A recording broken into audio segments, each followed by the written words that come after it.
Baiklah. Assalamualaikum untuk murid kelas 6 Delta. Bagi tajuk bahan buangan tajuk tahun 6 ini, saya rakamkan dengan tujuan untuk bantu rakan-rakan kita yang tak dapat follow bengkel kita ataupun tak dapat follow kelas kita secara online pada hari ini. Okey, bagi tajuk bahan buangan, apa yang paling penting dekat sini ialah awak kena memahami maksud bahan buangan. Jadi tolong gariskan perkataan bahan buangan. Letakkan dekat sininya adalah definisi. Okey. Definisi berkaitan dengan bahan buangan. Okey. So dekat situ tolong tulis bahan buangan ialah bahan yang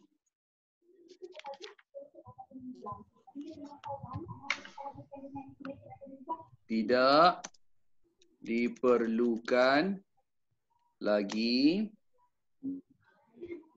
dan tidak mahu disimpan. Baik bahan buangan bermaksud bahan yang tidak diperlukan lagi dan tak mahu disimpan. Kalau bahan tu kita rasa macam kita nak guna dan kita simpan, maksudnya itu bukan bahan buangan ya. Bahan buangan ialah bahan yang kita tidak perlukan dan kita tak mahu simpan dia. Baru dianggap sebagai bahan buangan. Okey, sekarang ni dia bagi situasi, ini contoh bahan buangan seperti sisa makanan. Okey. Bahan buangan seperti bekas makanan, itu contoh bahan buangan. Okey, sekarang kita tengok bagaimana cara kita untuk mengenali bahan buangan. Yang mana satu bahan buangan, yang mana bukan bahan buangan. Ini seperti definisi yang saya bagi tahu tadi. Yang ni kena hafal Definisi ni kena hafal. Okay, seterusnya dia kata setiap hari kita membuang sisa makanan seperti beg plastik, seperti tin minuman, seperti kertas dan bahan-bahan lain. So yang saya tanda ni, yang ini adalah merupakan bahan buangan. Okay, kemudian dia kata bahan buangan boleh dikategorikan mengikut jenis-jenisnya. Okay, sekarang kita tengok, tolong tanda yang ini sebagai jenis yang pertama. Jenis yang pertama ialah plastik. Antara contoh bahan buangan yang boleh dikelaskan sebagai plastik terdiri daripada, okey nampak ni, bahan sintetik, pembungkus makanan, botol dan bekas plastik. Okey, so ada 3 contoh saya bagi berkaitan dengan plastik tadi. Bahan buangan plastik seperti botol plastik, beg plastik ataupun bahan sintetik yang diperbuat daripada plastik. Yang kedua ialah logam. Logam yang jadi bahan buangan seperti besi buruk, seperti tin aluminium, okey, dan juga bahan buangan logam yang lain. Ada banyak Okey, seterusnya yang ketiga ialah kaca. Contoh bahan buangan daripada kaca seperti botol kaca, balang kaca, peralatan kaca seperti akuarium yang lama, cermin kaca yang dah pecah. Itu contoh bahan buangan daripada kaca. Yang keempat ialah bahan buangan daripada kertas. Bahan buangan daripada kertas seperti surat abang lama, majalah dan juga kotak. Kotak ni banyaklah, masuk seperti kotak minuman, kotak bungkusan dan sebagainya. Dan harus kita ingat bahawa bahan buangan ialah bahan yang tak diperlukan lagi. Itu sahaja. Dan tak mahu disimpan. Okay, seterusnya kita lihat tadi, ini pembahagian dia. Okay, kita lihat dari segi yang berikutnya adalah berkaitan dengan sisa makanan. Nombor 5 ialah sisa makanan. Bahan buangan sisa makanan seperti sisa tulang ikan, kulit buah-buahan, hampas sayur-sayuran serta makanan yang telah rosak. Okey, ini sebagai contoh. Untuk jenis bahan buangan yang ke-5. Okey. Jenis bahan buangan yang berikutnya ialah jenis bahan buangan yang ke-6. Jenis bahan buangan yang ke-6 terdiri daripada bahan kumuh dan juga tinja. Bahan kumuh kemungkinannya seperti air, kencing, bahan tinja seperti tinja. Okey, so itu adalah yang asas berkaitan dengan jenis bahan buangan. Okey, so saya gariskan perkataan kumuh, gariskan perkataan tinja. Ini adalah merupakan bahan buangan. Dan bahan buangan yang ke-7, bahan buangan yang ke-7 ialah sisa toksik. Okey, sisa toksik seperti apa dia kata?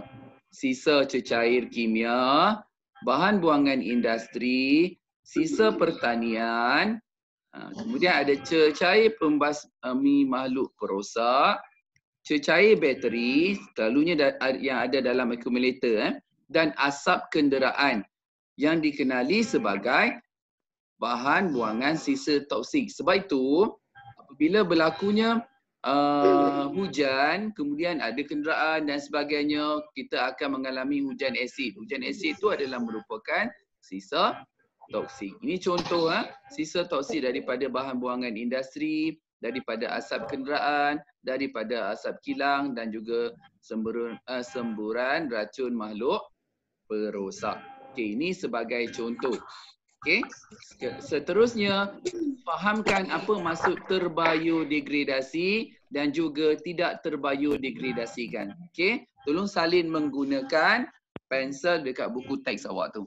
Okey, so sekarang yang pertama ialah bahan buangan terbiodegradasikan ialah, tolong salin.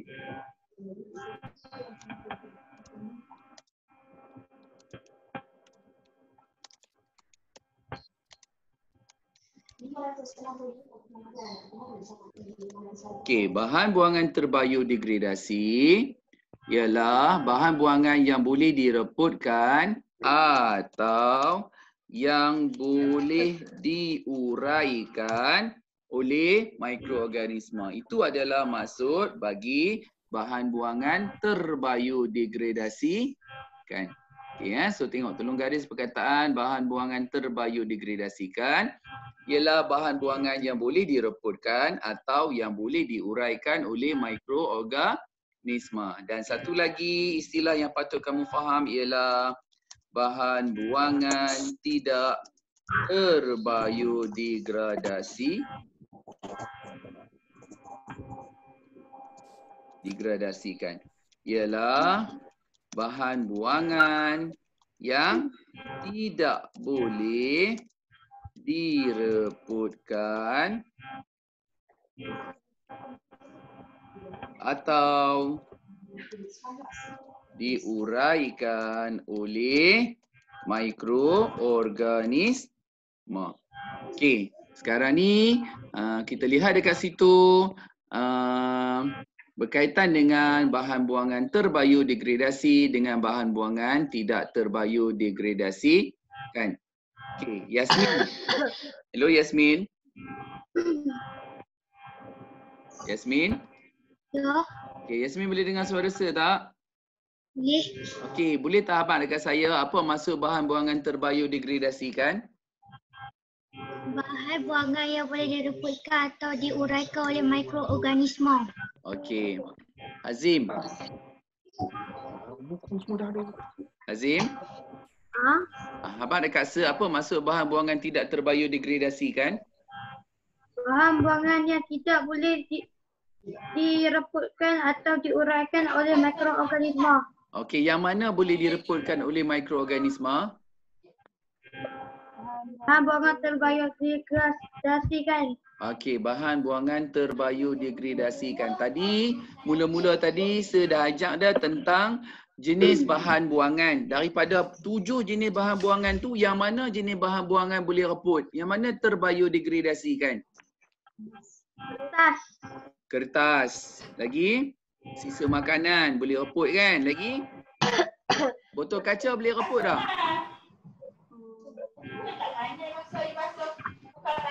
Azim, botol kaca boleh reput tak? Tak. Tak. Kalau dia tak boleh reput, kita kenali dia sebagai apa? Bahan buangan tidak terbiodegradasikan. Okey, bagus. So, yang tu tadi kita dah clearkan dah. Kita teruskan dengan yang berikutnya. Okey, yang berikutnya mengenali apa yang akan berlaku apabila bahan buangan terbiodegradasi dengan bahan buangan terbiodegradasi itu kita tanam atau dibiarkan dalam tempoh masa yang lama. Contoh, okey, dia tengok dekat situ mana okey dia jumpa kereta mainan dia. Okey, dan selepas 1990 tahun berapa? 20. So dia dapati bahawa kereta mainan dia tu masih ada lagi. Apa maksud dia dekat situ? Ini menunjukkan bahawa kereta mainan yang diperbuat daripada plastik tidak boleh direbutkan. Atau dengan kata lain, kereta mainan ini adalah bahan buangan tidak terbiodegradasikan. Okey, kereta mainan adalah bahan buangan tidak terbiodegradasikan. Baiklah, kita tengok contoh daripada buku teks. Dia kata contoh bahan buangan terbiodegradasikan adalah seperti sisa makanan, kertas, bahan kumuh dan tinja. Okey, manakala bahan buangan tidak terbiodegradasikan seperti apa? Kaca, plastik dan logam. Okey, itu adalah contoh bahan buangan tidak terbiodegradasikan. Dia kata lagi ini bermakna bahan buangan tidak terbiodegradasikan boleh mencemarkan alam sekitar. Okey, ini boleh jadi soalan berkaitan dengan kesan. Tolong tulis kat situ. Kesan bahan buangan tidak terbiodegradasi. Okey, baik Okey, sekarang dia kata dekat situ kesan bahan buangan tidak terbiodegradasikan boleh menyebabkan pencemaran alam sekitar. Okey, so itu adalah dia ceritakan. Okey, seterusnya ialah kita kenali mana bahan buangan terbiodegradasi, mana bahan buangan tidak terbiodegradasi. Kalau terbiodegradasi kita tanda sebagai T, bahan buangan tidak terbiodegradasi kita tandakan sebagai TT. Okey, baik. Siapa boleh bantu saya tolong on awak punya audio. Sekarang ni kita tengok sudu ke apa ni Okey. So yang pertama tu ialah sudu besi. Sudu besi yang mana satu? T atau TT? T ke TT? Terbiodegradasi ke tidak? Tidak. So yang pertama ialah TT. Pensel dibuat daripada kayu. T atau TT? T. Okey. Botol minuman, botol plastik ni. T atau TT? TT. Buku latihan? T. Okey, kemudian apa ni pinggan plastik? T. Satu merah, satu biru ni sure lah kertas litmus kan? So kertas litmus T ke TT? T. Okey, itu sebagai contoh bahan yang boleh terbiodegradasi dengan bahan bukan terbiodegradasikan. Okey, so sekarang ni saya ambil contoh dekat sini. Yang pertama objeknya ialah sudu besi. Okey, besar pula. Macam mana nak buat dia jadi kecil Okey, sekejap saya cuba untuk jadikan dia kecil. Yang pertama ni adalah sudu besi. Okey, nampak? Ke nak sebesarkan lagi? Nampak kot? Okey, kita pergi yang ni Sudu besi dia buat daripada bahannya daripada logam pandai. Adakah dia di bawah kategori terbiodegradasi atau tidak terbiodegradasi? Tidak Okey, sekarang kita pergi yang kedua. Yang kedua tadi apa Buku latihan. Okey, buku latihan bahannya daripada apa? Bahan?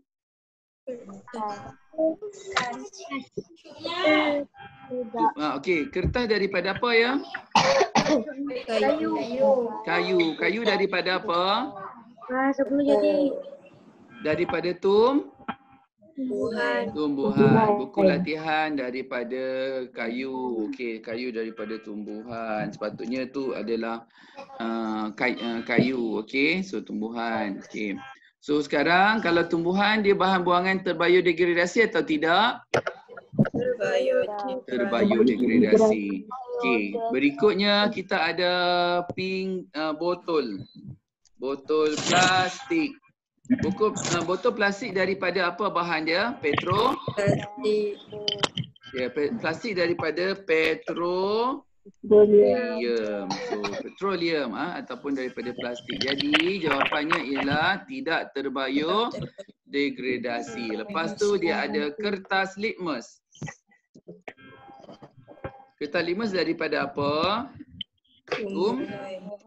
Tumbuhan. Dan dia adalah merupakan bahan buangan terbiodegradasi. Akhir sekali, apa dia?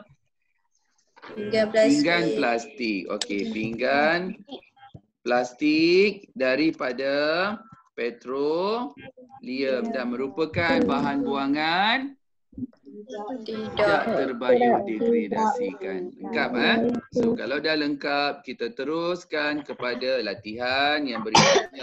Okey, kita cuba-cuba sama jawab soalan tu. Dia kata, mengapa penggunaan bahan tidak terbiodegradasi perlu dikawal? Tadi dah abang dah. Kalau banyak sangat bahan buangan tidak terbiodegradasi jadi apa? Menyebabkan pencemaran apa? Mencemarkan alam sekitar. Okey, pandai. Menyebabkan pencemaran alam sekitar. Okey, so apabila terlalu banyak bahan buangan tidak terbiodegradasi, alam sekitar kita akan tercemar. Berlakunya pencemaran alam sekitar. Nombor 2, bagaimanakah bahan buangan boleh dikelaskan? Tadi dah belajar dah, bahan buangan dikelaskan mengikut apa? Mengikut jenis bahan. Okey, apakah kesimpulan yang dapat kamu buat daripada aktiviti ini? Apa kesimpulan awak dapat buat daripada aktiviti ni tadi? Dia aktiviti ni dia tengok dan pilih beberapa kawasan persekitaran, lekat berwarna. Okey, dia bagi tahu terbiodegradasi dan tidak terbiodegradasi. So, sepatutnya awak nak jawab macam mana? Okey.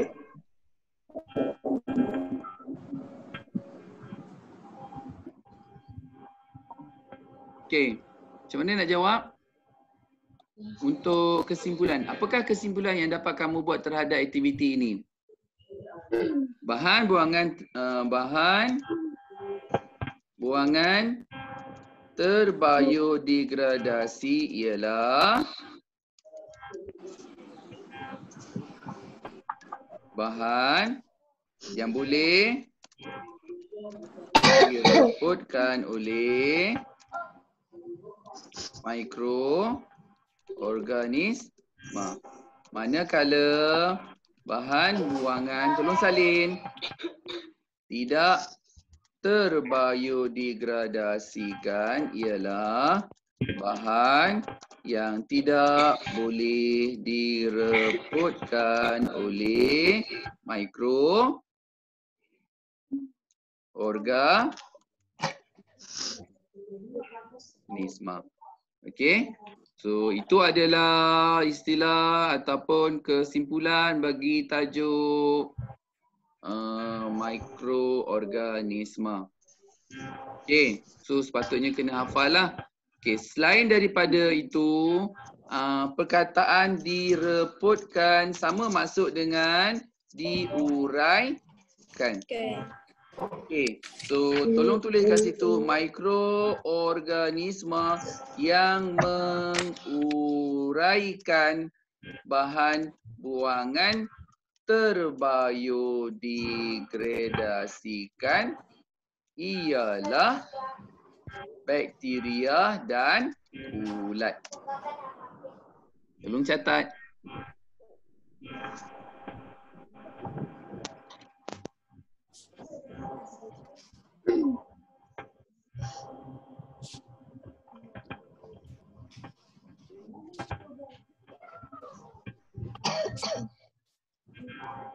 Aufa. Aufa boleh bantu saya tak? Apa maksud bahan buangan? Apakah yang maksudkan direputkan? Diuraikan. Diuraikan. Okey, boleh tak bagi tahu dekat saya apakah contoh mikroorganisma yang membantu menguraikan bahan buangan yang boleh dibiodegradasikan? Bakteria dan kulat. Yes, bakteria dan kulat adalah dua contoh mikroorganisma yang boleh menguraikan atau mereputkan bahan buangan. Okey, seterusnya ialah hargai bumi kita. Dia kata hargai bumi kita supaya tidak berlakunya pencemaran. Okey, sekarang cuba tengok daripada carta palang diberi. Siapa boleh abang dekat saya yang mana pun boleh ubah manipulasi?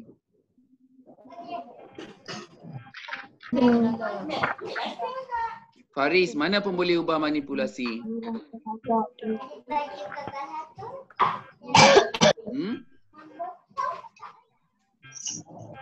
Faris? Produk je. Boleh satu perkataan produk saja? Ya. Jenis produk. Yes, jenis produk sebagai pemboleh ubah manipulasi. Apa pemboleh ubah bergerak balas dia? Ya, jumlah tenaga untuk penghasilan produk. Okey, siapa dia? Nurul Hazirah. Nurul Hazirah Amani. Okey, boleh abang dekat saya tak? Apakah tujuan penyiasatan ini?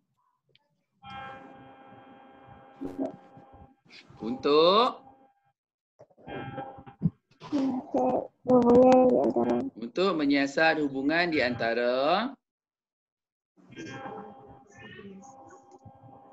apa? Jenis produk dengan jumlah tenaga untuk penghasilan produk. Saya nampak mulut awak bergerak tapi mungkin lain tak berapa okey kan? Okey, so seterusnya ialah kita lihat daripada ni kita dapati dia kata bagaimanakah bahan buangan tidak terbiodegradasi menyumbang kepada pencemaran persekitaran. So jawapannya yang pertama ialah boleh, tolong catat boleh menyebabkan longkang sungai, lagi apa lagi? Saliran tersumbat. Lepas tu, tolong catat lagi isi penting dekat situ. Apabila longkang atau sungai tersumbat, maka akan berlakunya apa dia? Banjir kilat. Okey, apabila longkang atau sungai tersumbat, maka akan berlakunya banjir kilat. Dah tulis Okey, Nur Najwa. Hello Nur Najwa. Najwa dengar tak suara saya? Tak. Okey, kalau tak siapa yang dengar suara saya Saya nak tengok dekat sini. Alif.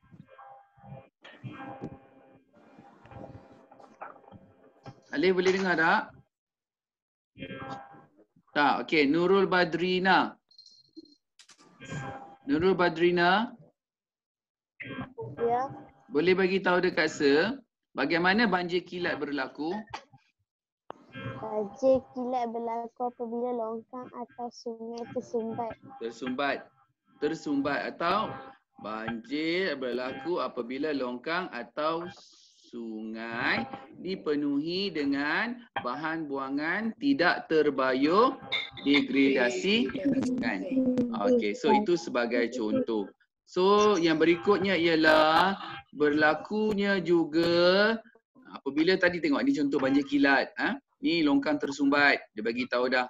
Okey, berlakunya juga apabila sungai, ni contoh.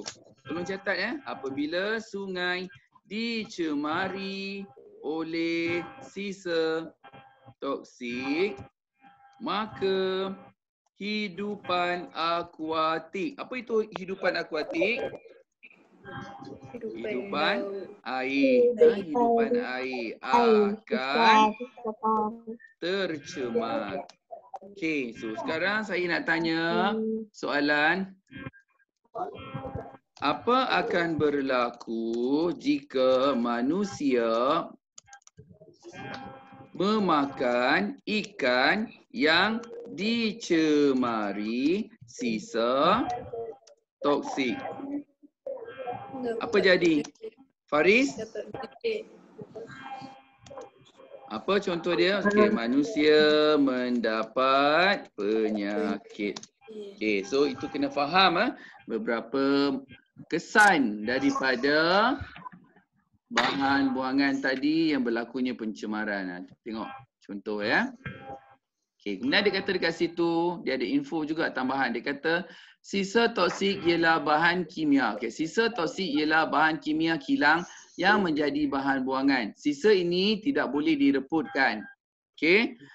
Bahan ini kekal di persekitaran kita. Okey, itu contoh dia lah kaitan dengan bahan buangan. Okey, sekarang ni tolong gariskan perkataan. Kita pergi kepada tajuk baru, amalan pengurusan bahan buangan, atau dengan kata lainnya ialah, tolong catatkan dekat situ, bagaimanakah cara yang terbaik untuk menguruskan bahan buangan. So, bagaimanakah cara yang terbaik untuk menguruskan bahan buangan?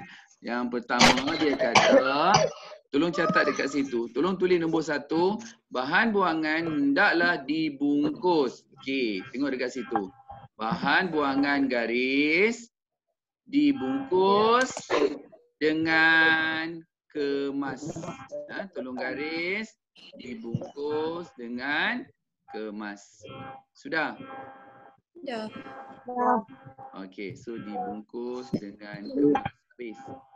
Seterusnya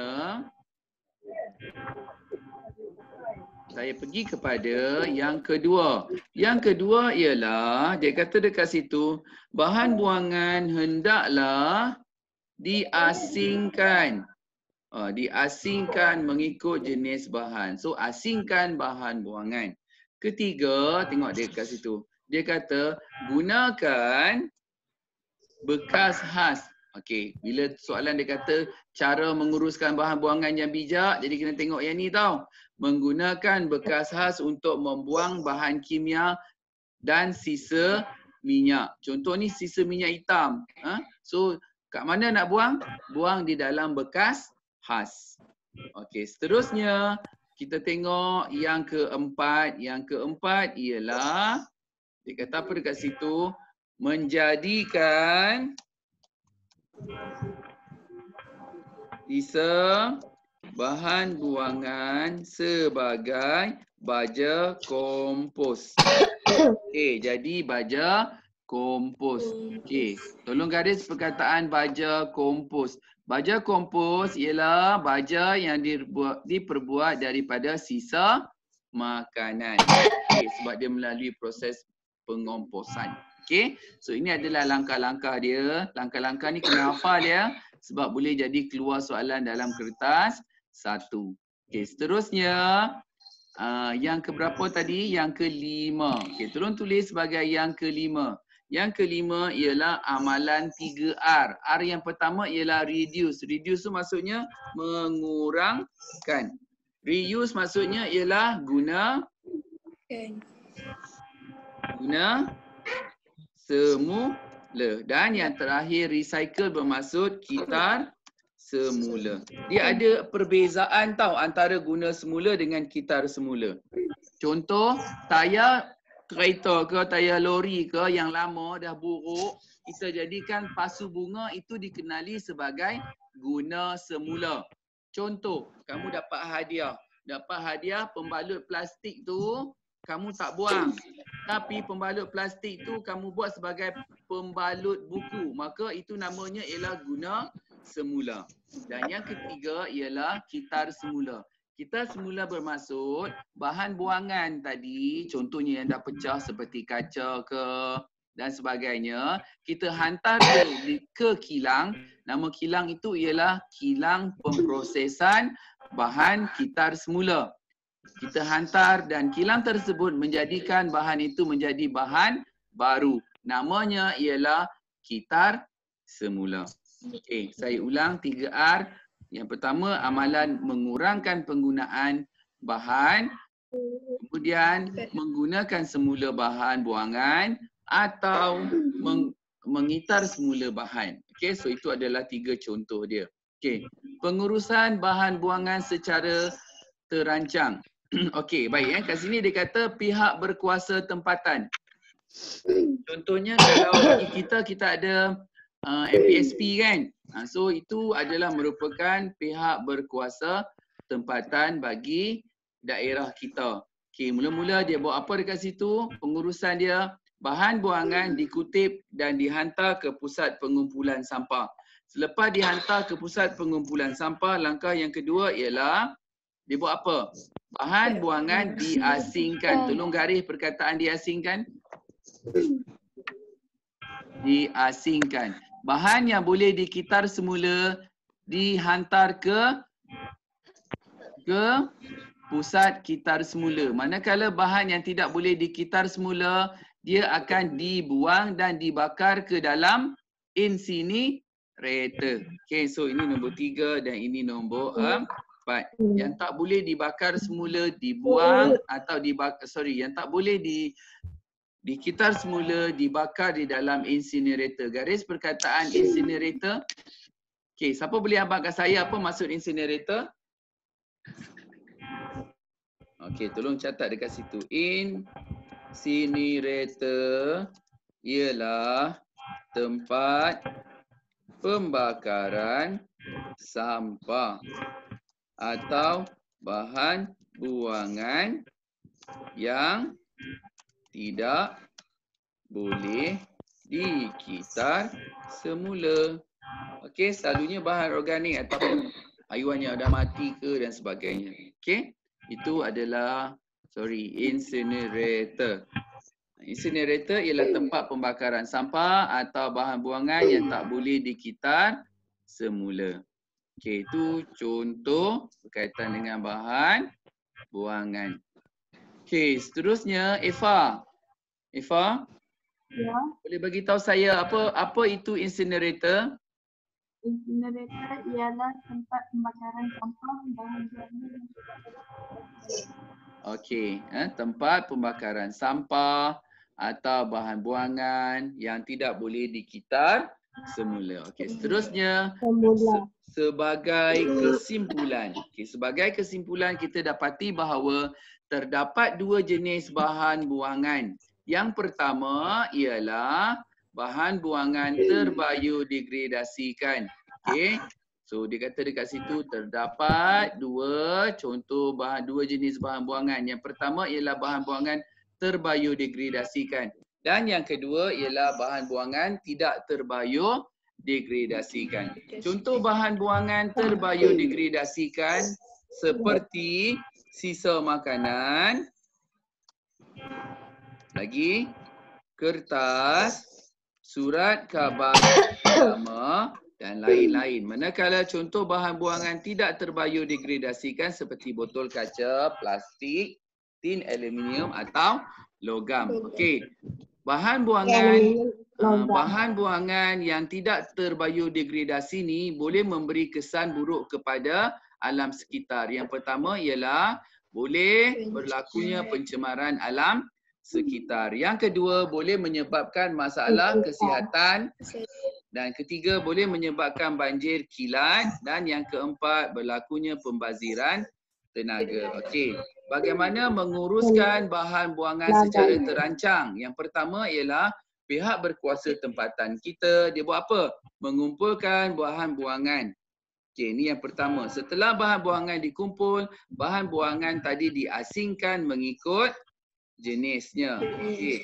Okey, yang kedua. Dan dia kata bahan buangan yang tidak boleh dikitar semula dilupuskan di dalam incinerator. Dan bahan buangan yang boleh dikitar semula di pusat atau kilang kitar semula. Okey, tolong catat. Bahan buangan yang boleh dikitar semula Di kitar semula, di pusat atau di kilang kitar semula. Okey. Ini adalah cara ataupun amalan untuk mengurangkan ataupun tiada penggunaan bahan buangan. Macam mana cara nak mengurangkan ataupun nak bagi bahan buangan tak banyak? Yang pertama ialah mengamalkan 3R iaitu reduce, mengurangkan penggunaan bahan buangan.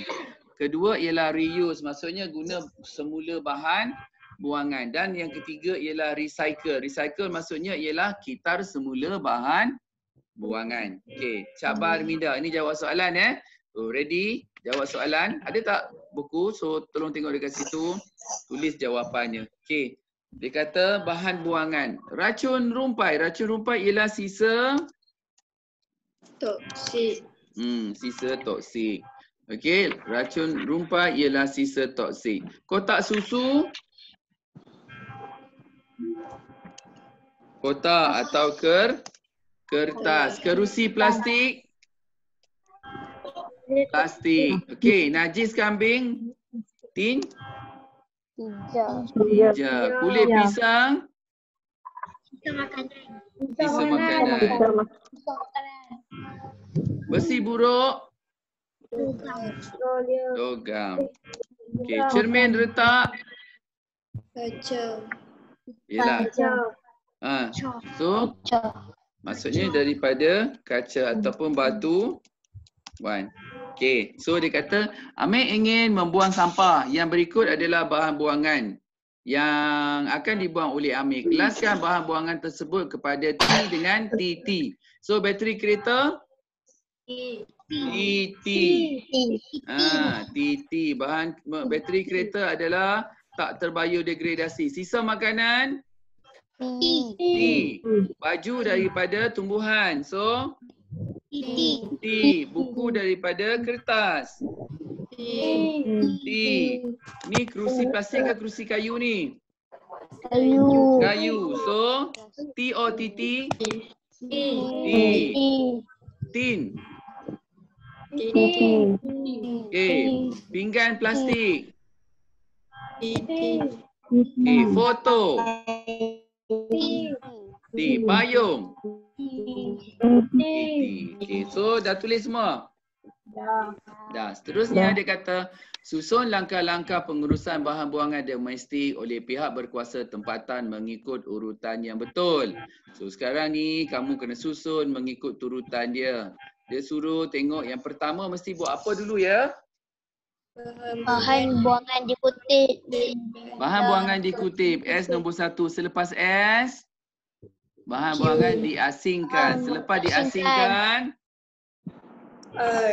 bahan buangan yang tidak boleh dikitar semula dibakar dalam incinerator dan dilupuskan. Betul tak? Dan akhir sekali, bahan buangan yang boleh dikitar semula dipadatkan dan dihantar. Habis. Sorry. Yang ini 3, yang ini 4. Kitar semula dulu. Yang tak boleh dikitar semula barulah bakar dalam incinerator. So tengok balik. So 1, 2, 3 dan 4.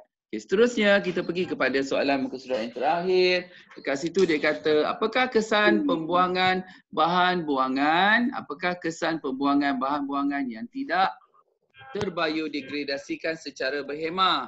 Maksudnya bahan buangan yang tak boleh reput ni, okey, dia beri kesan apa? Yang pertama, boleh menyebabkan pencemaran. Boleh menyebabkan penyakit kulit? Tak semestinya. Boleh menyebabkan pembazir tenaga? Tak. Banjir kilat? Ya. Jadi jawapannya 1 dan 4 ialah B. Next. Dia kata, Ana dan rakan-rakannya menjalankan penyiasatan terhadap 2 bahan buangan yang ditanam ke dalam bekas yang berisi tanah selama 4 minggu. Dia kata kat situ 2 bahan buangan. Jadi apakah pembuli ubah dimanipulasikan? M sama dengan jenis bahan buangan. Manakala PB ikan reput. Botol plastik tak reput. Jadi PB dia apa? Keadaan bahan buangan selepas berapa lama? 4 minggu. Selepas 4 minggu. So tolong tulis dekat situ. Dia ada PM, dia ada PB. Hazim, boleh abang kata tak apa tujuan penyiasatan? Untuk mengkaji hubungan di antara jenis bahan buangan dan keadaan bahan buangan selepas 4 minggu. Bagus. Okey, sekarang tengok dekat sini dia kata selepas 4 minggu apakah yang dapat diperhatikan kepada bahan buangan tersebut? Ikan jadi apa ikan? Ikan mereput. Botol plastik tiada perubahan. Okey, sekarang beri inferen. Beri inferen. Pasal apa ikan mereput? Pasal apa botol plastik tiada perubahan? Kerana ikan ialah bahan buangan terbiodegradasikan. Okey, kerana ikan ialah bahan buangan terbiodegradasikan. Okey, kemudian cukup ke macam tu jawapan? Tak. Manakala botol plastik ialah bahan buangan tidak terbiodegradasikan. Okey So itu contoh jawapan. Saya dah bagi dah contoh jawapan. Dia kata kat situ ialah kerana ikan ialah bahan buangan terbiodegradasikan manakala botol plastik ialah bahan buangan tidak terbiodegradasikan. Tujuan penyiasatan tadi Azim dah abang menyiasat hubungan di antara jenis bahan dengan keadaan bahan buangan selepas 4 minggu. Okey. So apakah kesimpulan? Kesimpulannya jika jenis bahan ialah bahan buangan terbiodegradasikan, maka bahan boleh mereput. Jika jenis bahan ialah bahan buangan tidak terbiodegradasikan, maka bahan tidak boleh mereput. Okey, selesai. Next, nombor 6. Dia kata, raja di bawah menunjukkan hasil penyiasatan jumlah penggunaan beg plastik di bandar A. Okey, sekarang tolong tengok carta palang. Apakah pun boleh ubah dimanipulasikan? Bulan. Bulan. Yes, bulan. Sebab bulan boleh letak berdiri dengan sendiri. Manakala pun boleh ubah bergerak balasnya ialah jumlah penggunaan beg plastik. Okey, sekarang nyatakan nyatakan maklumat yang dikumpulkan. Jadi habaqlah bulan nombor 1, nombor 2 ialah jumlah penggunaan beg plastik. Okey, B, tulis satu pernyataan yang menghubungkan antara dua maklumat. So menghubungkan dua maklumat maksudnya jika jika bilangan bulan bertambah, apa jadi dengan jumlah penggunaan beg plastik? Maka jumlah penggunaan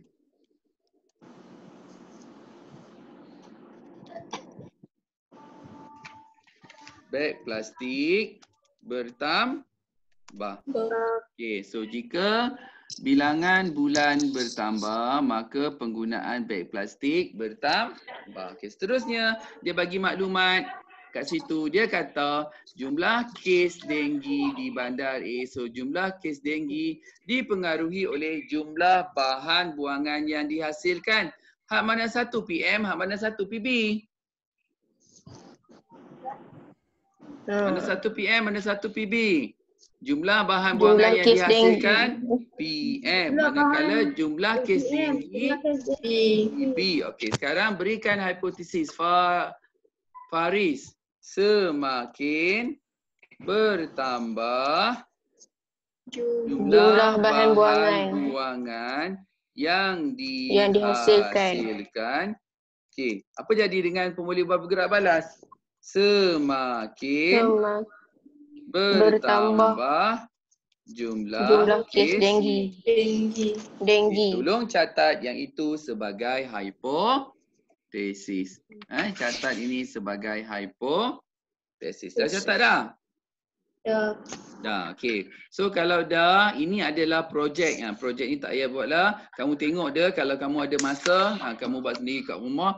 Bagaimana cara dia buat penyapu dengan menggunakan botol plastik. Yang ini namanya adalah reuse. Okey, ataupun guna semula. Botol plastik digunakan menjadi penyapu. Maka konsepnya adalah reuse. Okey, so yang ini tak ada masalah. Baik, kita habis dah topik tadi berkaitan dengan tajuk pengurusan bahan buangan. Dan awak kena ingat dari segi istilah dan sebagainya. Okey, siapa boleh bagi tahu saya maksud? Apa maksud bahan buangan? Awal-awal tadi. Bahan yang tidak diperlukan dan tidak mahu disimpan lagi. So dia kata maksud bahan buangan ialah bahan yang tidak diperlukan atau yang tidak mahu disimpan lagi. Kemudian kamu belajar tentang jenis bahan buangan. Apa contoh jenis bahan buangan? Plastik, sampel plastik, logam, lagi kaca, Kaca. kertas, Sisa makanan. sisa makanan, bahan kumuh dan tinja. dan yang berikutnya ialah Sisa toksik. So itu adalah jenis bahan buangan. Okey, seterusnya dia bagi tahu kamu tentang maksud bahan buangan terbiodegradasikan. Apa maksud bahan buangan terbiodegradasikan? Bahan buangan yang boleh direputkan oleh mikroorganisma. Itu ialah maksudnya bahan buangan terbiodegradasi. Manakala bahan buangan tidak terbiodegradasikan ialah bahan buangan yang tidak boleh direputkan oleh mikroorganisma. Okey. Ialah bahan buangan yang tidak boleh direputkan oleh mikroorganisma. Okey. Kesan bahan buangan tidak terbiodegradasi dalam kehidupan seharian kita boleh menyebabkan apa ya? Yang pertama ialah pencemaran alam sekitar. Yang kedua, boleh berlakunya masalah kesihatan. Yang ketiga, boleh menyebabkan apa? Banjir. Banjir apa? Banjir kilat. Dan yang keempat ialah pembaziran tenaga. Boleh guna kat lain jadi pembaziran tenaga. 3 amalan. Okey, amalan urusan bahan buangan yang baik, kita gunakan konsep 3R. Apa itu 3R? 3R merujuk kepada reuse, and recycle. Okey, so itu adalah tentang 3R. Okey, sebab minta contoh, minyak hitam, bagaimanakah cara pengurusan bahan buangannya? Disimpan dalam bekas khas. Okey, so disimpan dalam bekas khas. Baik, itu sedikit berkaitan dengan topik kita pada hari ini dan saya harap awak dapat menyalin dan juga dapat memahami topik kita sepenuhnya. Okey, so saya harap awak dapatlah faham dan memahami sepenuhnya. Okey, seterusnya saya nak tanya. Okey, so sekarang kita nak tengok, kita nak buat rumusan sekali lagi. Sekarang ni kalau ikutkan, share adalah muka-muka kamu. So saya nak tengok apa yang kamu boleh jawab soalan. Ada berapa jenis bahan buangan? Hijau. Ada berapa jenis bahan buangan mula-mula? Jenis bahan buangan terbahagi kepada dua. Yang pertama ialah bahan buangan terbiodegradasikan. Kemudian bahan buangan tidak terbiodegradasikan. Yang kedua, jenis bahan buangan terbahagi kepada 7. Yang pertama tadi ialah plastik. Lepas tu Logam. kaca, kertas, sisa makanan, bahan kumuh dan tinja, Sisa toksik. sisa toksik. Okey, so itu sebagai contoh.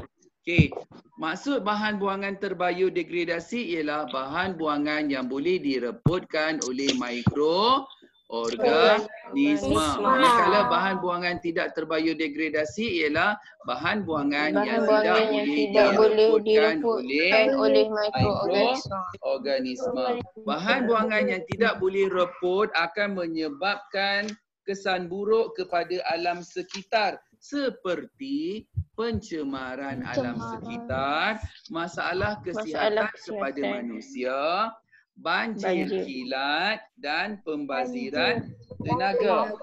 Antara amalan-amalan baik yang boleh digunakan dalam pengurusan bahan buangan ialah yang pertama, bahan buangan mestilah dibungkus dengan kemas di dalam plastik sebelum ia dibuang. Kemudian, bahan buangan seperti cecair atau sisa toksik hendaklah disimpan di dalam bekas kas. Amalan yang baik dalam pengurusan bahan buangan adalah dengan melakukan membuang bahan buangan mengikut jenis ke dalam tong sampah yang disediakan.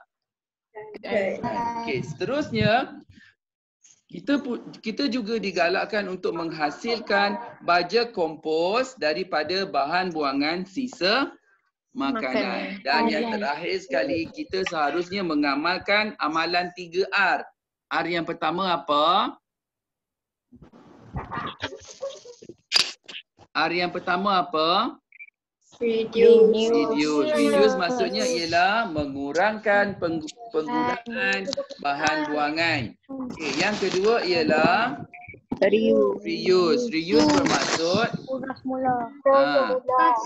guna semula bahan buangan. Contoh kita ada botol air mineral. Kemudian botol air mineral tu kita jadikan dia pasu bunga. Boleh. Botol air mineral tu kita gunakan semula. Kita jadikan itu sebagai botol minuman kita hari-hari bawa pergi sekolah. Boleh, itu sebagai contoh. Yang ketiga ialah kitar semula. Kitar semula maksudnya bahan yang kita tidak mahu simpan dan tak mahu gunakan lagi, kita jual. Jual, contoh botol kan, botol surat khabar lama kita jual ke pusat pengitaran semula bahan buangan. Okey. Kemudian akhir sekali, bahan buangan yang tidak boleh dikitar semula tadi hendaklah dibakar di dalam incinerator. Ialah tempat pembakaran bahan buangan yang tidak boleh dikitar semula. So, dah habis dah satu topik. Dan selepas ini, perbincangan kita adalah berkaitan dengan topik gerhana. Jangan risau, Habak dengan kawan-kawan yang lain boleh rujuk video pembelajaran kita ni dekat YouTube, sir. Okey? Nanti saya bagi URL untuk tunjukkan. Okey, so next. Sebelum tu saya nak tanya, dah siap jam masing-masing? Dah. Ada yang dah buat, ada yang belum. Okey, yang dah buat tu bagus. Yang dah buat tu bagus. Okey, kita tengok kamu menunjukkan minat dan sebenarnya kehadiran awak dalam ni pun cukup ramai. Bagi saya sangat berterima kasih. Kita belajarlah, nanti dah kurang dah dan kita boleh fokus kepada konten pembelajaran kita sebenarnya. Okey, so sebelum kita bersurai, ada apa-apa soalan? Okey, alhamdulillah. So kalau tak ada apa-apa, kita bersurai, insya-Allah esok kita akan esok saya bagi tahu apa kelas yang berikutnya. Pukul berapa saya akan habaq dekat ibu atau ayah kamu. Habaq dengan kawan yang lain. apa yang patut kamu sedia untuk kelas yang berikutnya. Okay, next. Esok kita akan belajar tajuk gerhana. Okay, kalau tak ada apa-apa, kita berhenti di sini. Terima kasih kerana sudi dengar dan terima kasih kerana mahu belajar. Okay, sekian. Assalamualaikum warahmatullahi wabarakatuh. Thank you, sir. Okay, welcome. Bye-bye. Bye. Bye.